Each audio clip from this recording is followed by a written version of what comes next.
Halo, selamat siang sahabat profesional Indonesia. Kali ini saya ingin sharing tentang bagaimana agar Anda sukses dalam bekerja. Tentu dalam kaitannya sukses ini tidak semata-mata dari buku-buku yang saya baca, tapi juga karena pengalaman saya sendiri dalam bekerja sebagai profesional 15 tahun lumayan lah. Dari organisasi A, B, C sampai 5 perusahaan saya bekerja. Dan akhirnya sekarang ya jadi advisor lah di beberapa perusahaan. Dan sekali ini saya ingin sharing tentang bagaimana sebetulnya orang-orang itu sukses dalam bekerja.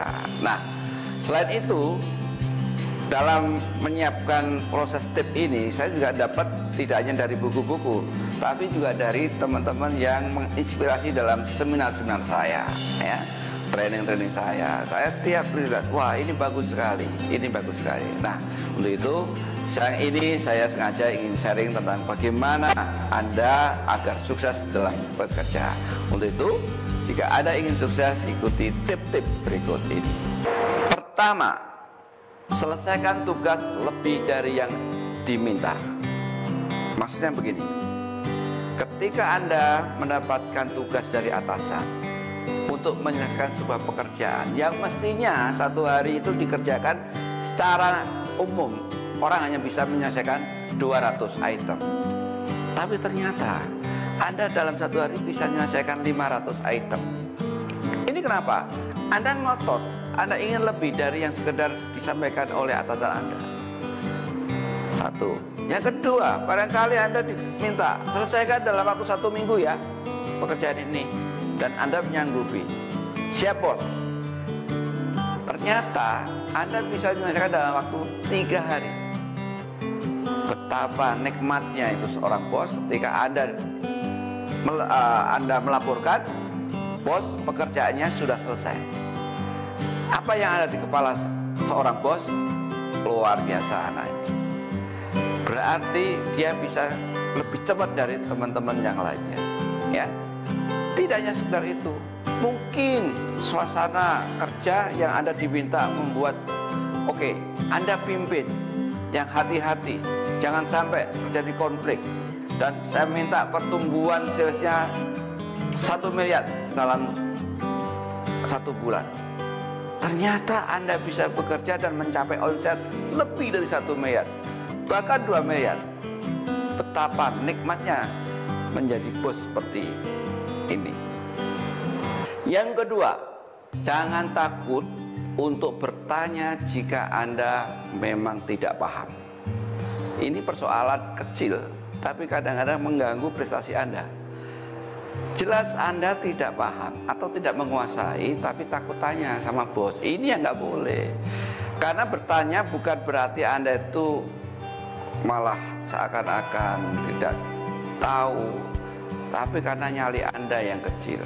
Anda nggak berani ngomong karena takut salah. Nah, ini nggak boleh.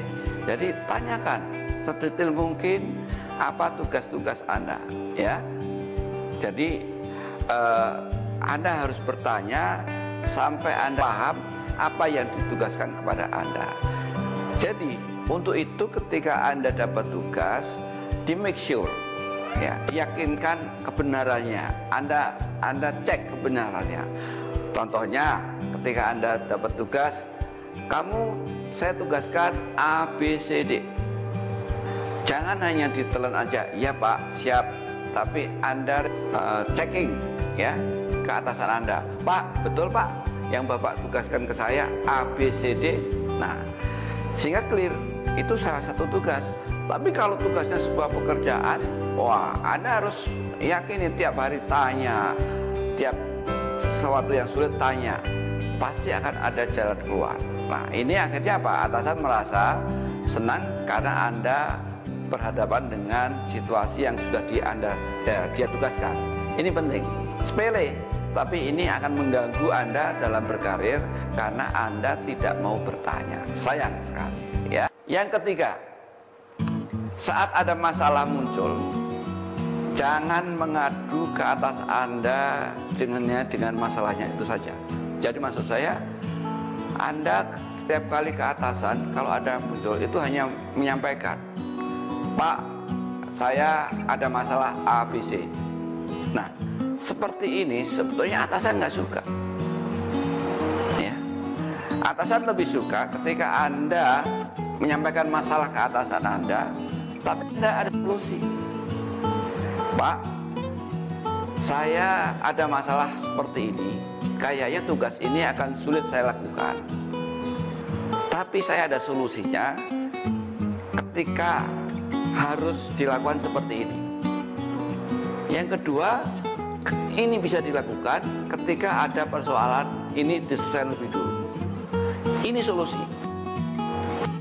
Merasa Anda sebagai partner kerja, dan saya yakin itu melejit dengan tugas-tugas yang diberikan oleh karyawan Anda. Kenapa? Atasan merasa menjadi partner kerjaannya. Ya, tapi kalau hanya menanyakan, Pak, saya nggak bisa, saya ini nggak bisa, itu seperti membuang sampah kepada atasan Anda. Ya, itu ingat. Yang keempat, singkirkan sikap bahwa ini hanya tugas saya, ini bukan tugas saya. Itu salah. Ya, kadang-kadang seorang bos mengirim ke kita tugas bukan pekerjaan yang berhubungan dengan kerjaan yang sebenarnya atau main job Anda, tapi mereka suka Anda karena melihat potensi Anda, maka Anda dikasih pekerjaan. Jadi jangan menggerutu istilahnya. Begitu terima pekerjaan, meskipun pekerjaan itu bukan mayor pekerjaan Anda, terima saja. Karena di sini berarti atasan Anda percaya dengan keputusan-keputusan yang sudah Anda lakukan atau pekerjaan-pekerjaan yang sudah Anda lakukan. Maka Anda di-drill, dikasih kerjaan banyak, dikasih pekerjaan banyak. Nah, itu adalah salah satu bagaimana karir Anda bisa lebih melejit dengan yang lain, karena Anda orangnya mau bekerja, biarpun pekerjaan itu bukan semestinya yang Anda lakukan. Kenapa? Karena orang lain, minimal atasan Anda, melihat Anda mampu melakukan tugas itu. Ya, ini penting sekali. Kadang-kadang hanya remeh-remeh saja, karena merasa nggak cocok, merasa bukan pekerjaan saya, Anda nggak mau terima. Ini salah besar. Ya. Yang kelima, kuasai pekerjaan yang ditugaskan ke Anda secepat mungkin.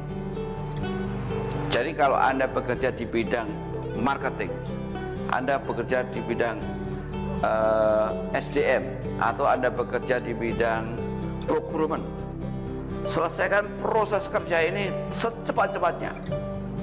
Karena semakin cepat, semakin Anda kuasai, disitulah Anda bisa menikmati ruang pekerjaan yang lebih banyak Anda tawarkan kepada atasan Anda.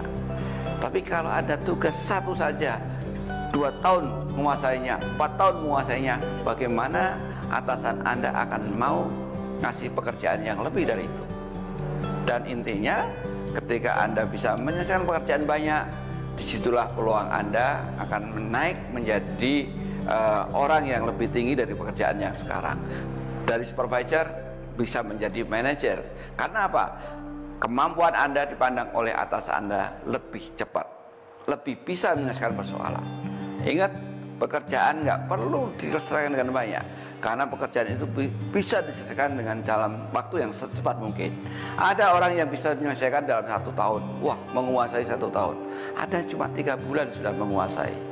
Ini tergantung dari keinginan Anda yang kuat, bagaimana Anda bisa naik pangkat, naik karir, karena penguasaan pekerjaan Anda lebih cepat daripada teman-teman Anda.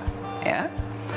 Yang keenam, ingat, ketika Anda berkarir, jangan pernah bahwa karir ini hanya untuk Anda sendiri. Ya, Anda ingat, Anda harus melihat karir teman-teman di sekeliling Anda. Kenapa demikian?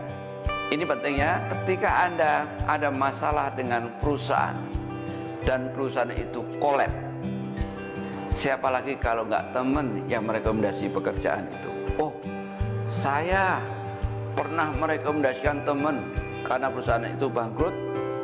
Ya, dia saya rekomendasikan karena dia kerjaannya bagus. Kenapa? Karena waktu bekerja saya memperhatikan apa yang dia kerjakan. Anda sebaiknya begini, Anda sebaiknya begini, saya lakukan seperti ini. Kebaikan-kebaikan ini ternyata bisa membantu kita semua untuk berkarir lebih baik daripada yang sekarang. Ya, jadi pernah suatu ketika saya bekerja di suatu perusahaan itu bagus, kolab. Nah, kemudian saya ternyata dalam waktu yang tidak terlalu lama, kurang lebih hanya 2 bulan, saya sudah diterima di perusahaan lain. Akhirnya apa? Saya melihat orang-orang yang dulu pernah membantu saya dalam proses bekerja, saya rekomendasi. Ini yang bagus, ini yang tidak bagus. Nah, inilah fungsi kita, tidak hanya sekedar kita untuk berkarir, tapi bagaimana teman-teman bisa berkarir dengan baik di saat kita bekerja di satu perusahaan. Ya, oke. Yang terakhir, ini yang tidak bisa dibantah, yaitu disiplin. Ya. Disiplin adalah sebuah kebiasaan yang sangat disukai oleh semua orang yang bekerja dengan Anda. Ya, ini sudah ibunya sebuah karir adalah disiplin. Karena dengan disiplin berarti Anda bisa mendeliver segala aspek yang dibutuhkan oleh organisasi. Waktu kerja, penyelesaian kerja, kata-kata yang Anda sampaikan, semua kalau Anda adalah orang yang disiplin. Dan dengan disiplin itu Anda bisa membangun sebuah step-step pekerjaan atau membuat jadwal pekerjaan sesuai dengan keinginan Anda. Dan saya yakin ke-7 langkah ini, ke-7 tips dari saya ini, kalau Anda lakukan, saya yakin tidak dalam terlalu lama Anda akan menjadi bos di perusahaan Anda. Percaya. Saya kira itu dulu tip siang ini. Terima kasih. Salam sukses.